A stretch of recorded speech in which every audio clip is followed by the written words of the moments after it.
नमस्कार, मैं अमित कुमार चक्रवर्ती, यूपी 78। ये मेरा यूट्यूब चैनल डैफोडिल्स क्लासेस। इस चैनल के थ्रू मैं आपके साथ बच्चों इंटरैक्ट करूंगा। क्यों? मैं आपको 8, 9, 10, 11, 12 सारे क्लासेस की मैथ्स और 8, 9, 10 का साइंस एंड 11, 12 का फिजिक्स पूरी समझाने की, एक एक टॉपिक समझाने की कोशिश करूंगा।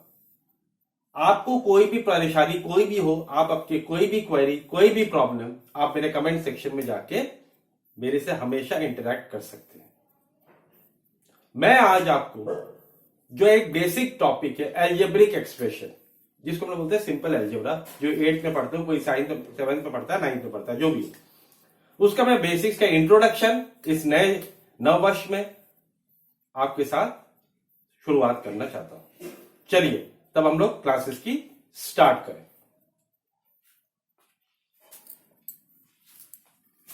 टॉपिक डालता हूं एल्जेब्रिक एक्सप्रेशन। Algebraic expression.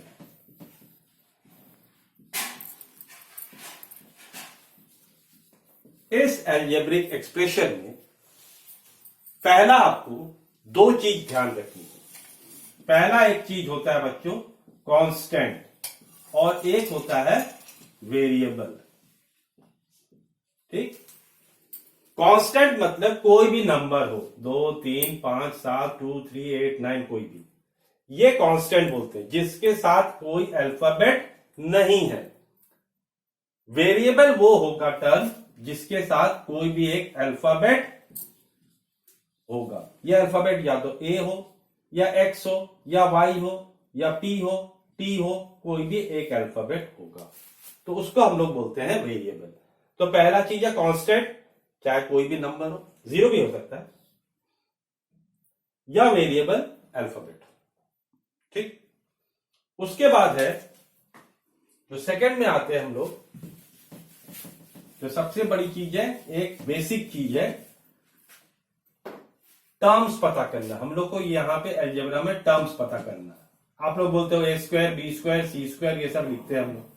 क्या होता है ये सब टर्म्स, है ना?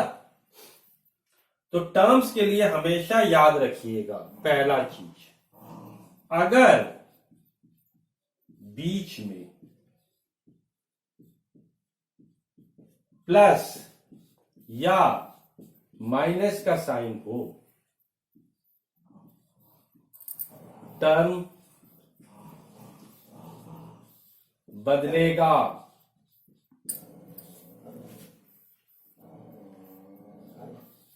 अगर मल्टीप्लाई या डिवाइड का साइन हो, टर्म नहीं बदलेगा।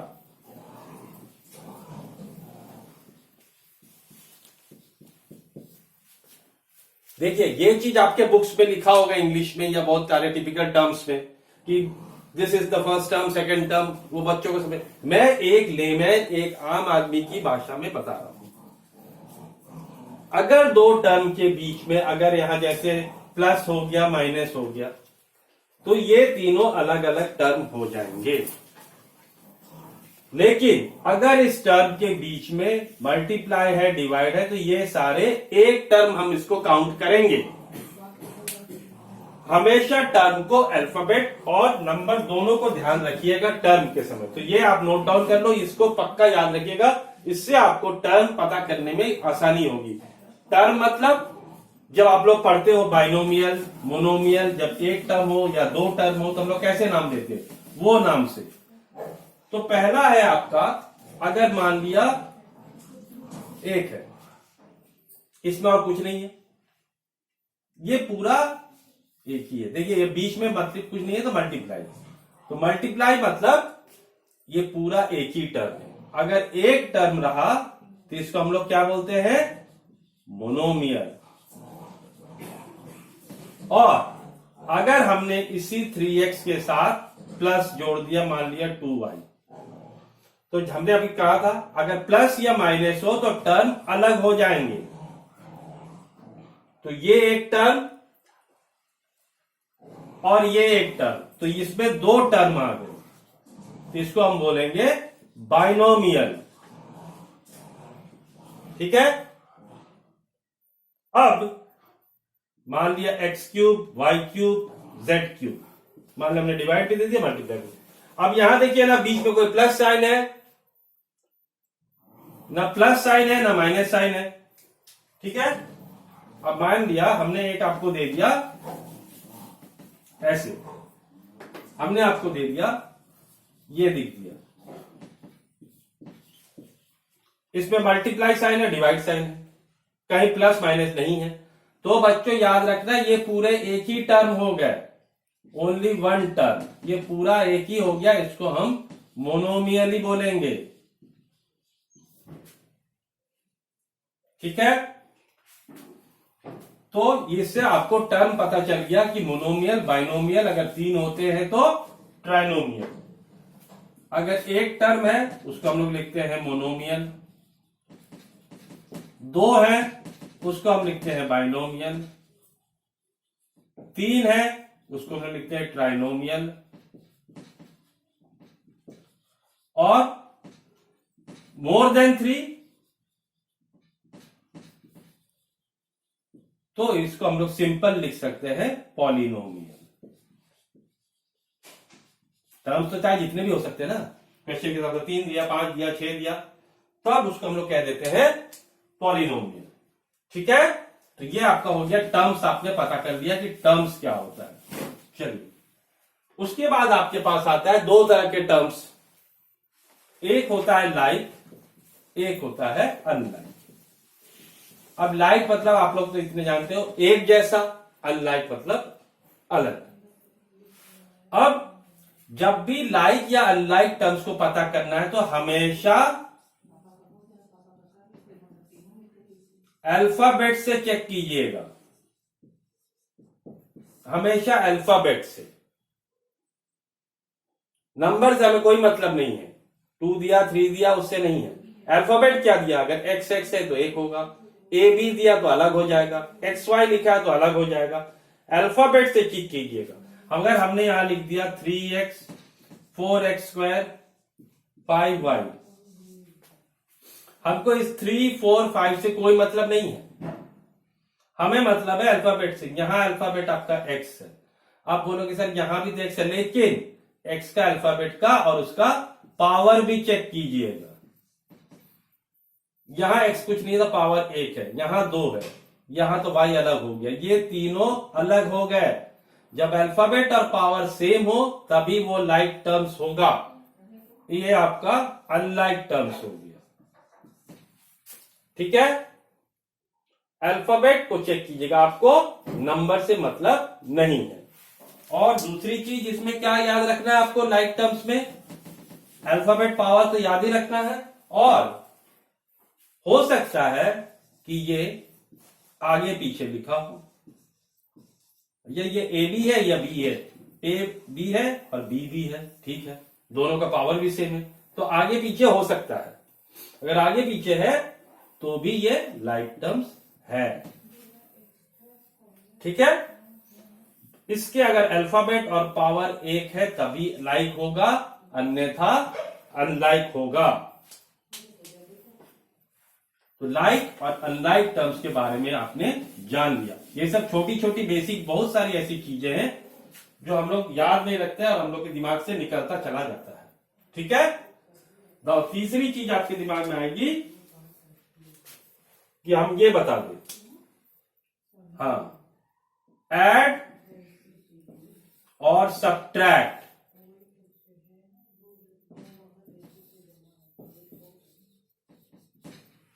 ये दो चीजें याद रखिएगा, ये भी केवल लाइक टर्म्स होगा तभी होगा।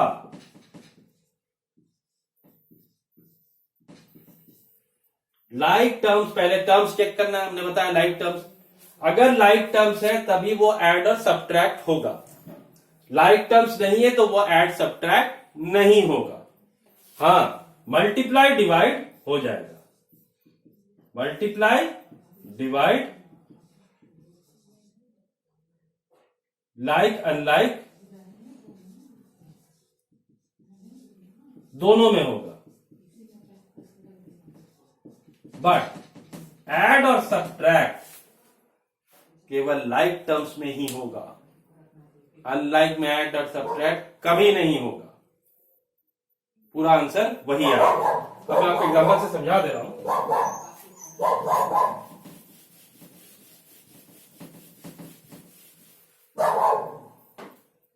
मान लिया हमने क्वेश्चन दिया 2x plus 3y minus 3p।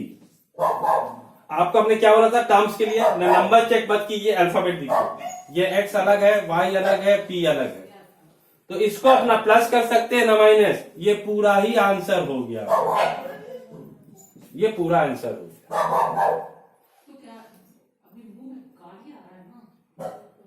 पूरा आंसर हो गया।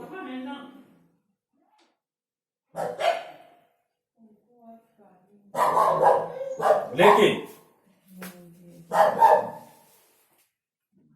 अगर हमने लिखा यहां अल्फाबेट सेम है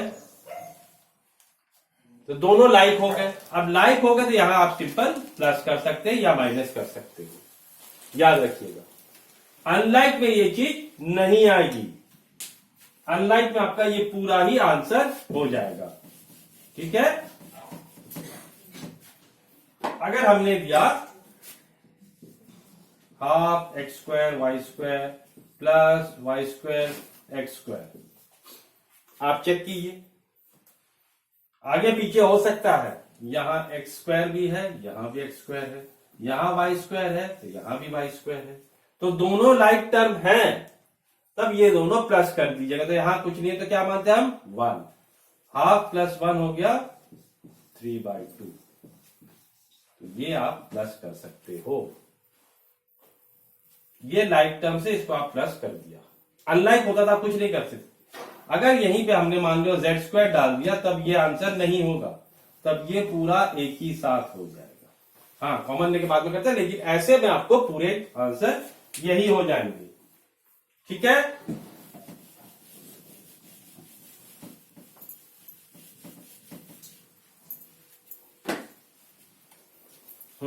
उसके बाद लाइक हो गए, अनलाइक हो गए।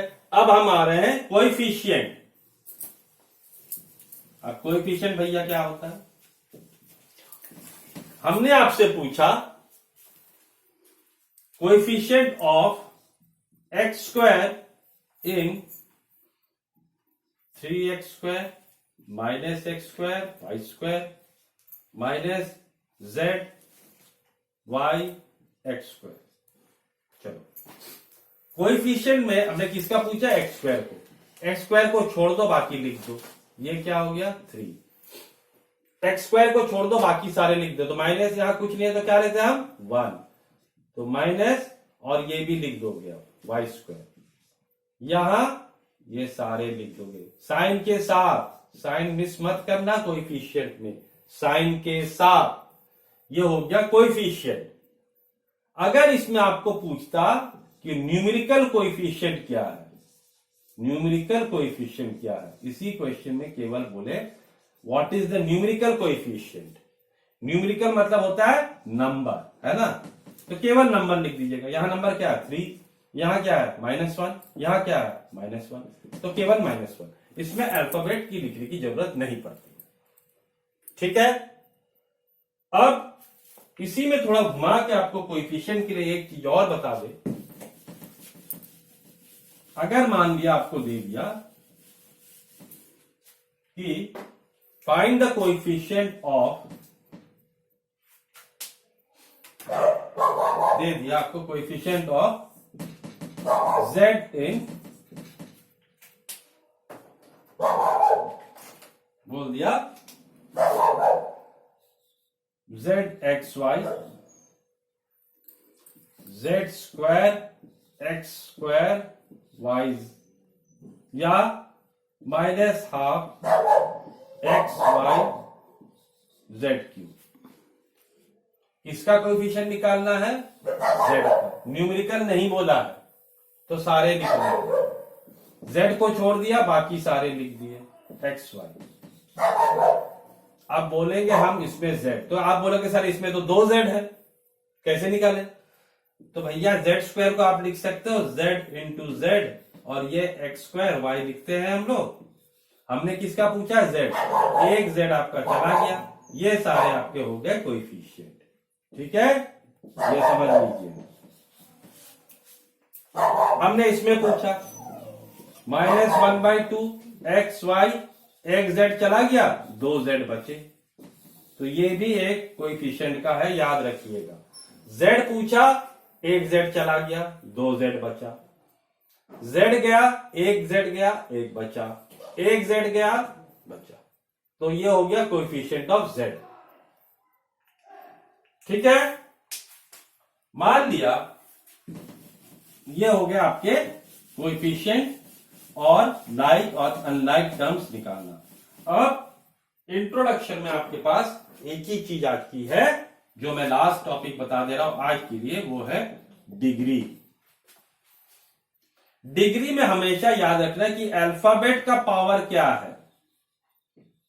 अल्फाबेट का पावर डिग्री, कांस्टेंट से मतलब नहीं। अगर हमने बोल दिया यहां पे 3, बोल दिया इसकी डिग्री क्या, यहां कोई अल्फाबेट नहीं है, तो इसकी डिग्री हो जाएगी 0। नंबर से मतलब नहीं, हमने बोला 4x, नंबर से नहीं, x के ऊपर पावर क्या है यहां 1, तो इसकी डिग्री हो गई 1। मान लिया ऐसा हमने दिया आपको,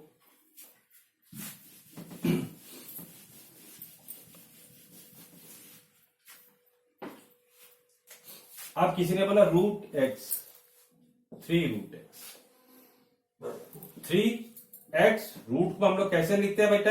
ऐसे, तो इसकी डिग्री हो गई हाफ। लेकिन जनरली डिग्री हाफ में नहीं लेते हैं, डिग्री हमेशा हम लोग होल नंबर्स में लेते हैं, because this is not a polynomial.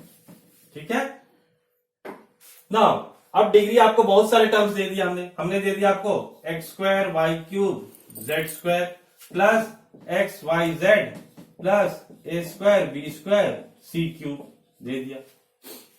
हमने बोल दिया कि इसका डिग्री निकालो, इसकी डिग्री बताओ। तो पावर देखो, 3 + 2 5 + 2 7, इसमें 1 1 1 पावर हो गया 3, 2 2 4 7, सबसे बड़ा कौन है? 7, तो डिग्री हो गई 7। हमको इससे मतलब है, यहां अगर 2 3 रहे उससे मतलब नहीं है, हमको इसके अल्फाबेट के पावर से डिग्री निकालनी है। तो किसी भी चीज का अगर डिग्री निकालना हो तो हमें उसके अल्फाबेट की तरफ ध्यान रखनी है। ठीक है, तो आज इंट्रोडक्शन में हमने क्या किया? पहले हम लोगों ने समझा कि कांस्टेंट और वेरिएबल क्या है। दूसरा हमने पढ़ा लाइक और अनलाइक टर्म्स किसको कहते हैं, कौन सा टर्म ऐड और माइनस हो सकता है, और कहां मल्टीप्लाई डिवाइड सारे में चल सकते हैं। तीसरा कोएफिशिएंट पढ़ा हमने। अब कोएफिशिएंट में हमने देखा कि एक न्यूमेरिकल भी था, एक सिंपल भी था, और फिर पढ़ा हमने लास्ट में डिग्री कैसे, इस लाइक अनलाइक टर्म्स। और फिर हमने टर्म्स भी पढ़ा कि वो टर्म्स मोनोमियल है, बाइनोमियल है, ट्राइनोमियल है या पॉलिनोमियल है। तो ये आपका अलजेब्रिक एक्सप्रेशन का इंट्रोडक्शन था। अब इसके नेक्स्ट क्लास में हम लोग इसके क्वेश्चंस करेंगे। फिर अलजेब्रा बहुत अच्छी चीज है, आगे के लिए आपको आइडेंटिटी बहुत यूजफुल होगी। हर क्लास में अलजेब्रा के एप्लीकेशन और यूज आपको लगेगी, जरूरत पड़ेगी। ठीक है, तो आज के लिए बच्चों इतना ही। नमस्कार। लाइक करते रहो, सब्सक्राइब करते रहो, और कोई भी चीज हो, कहीं भी कोई भी परेशानी हो, कोई भी क्वेरी, कोई भी डाउट, कमेंट सेक्शन जाओ, just come and tell me. Have a good day.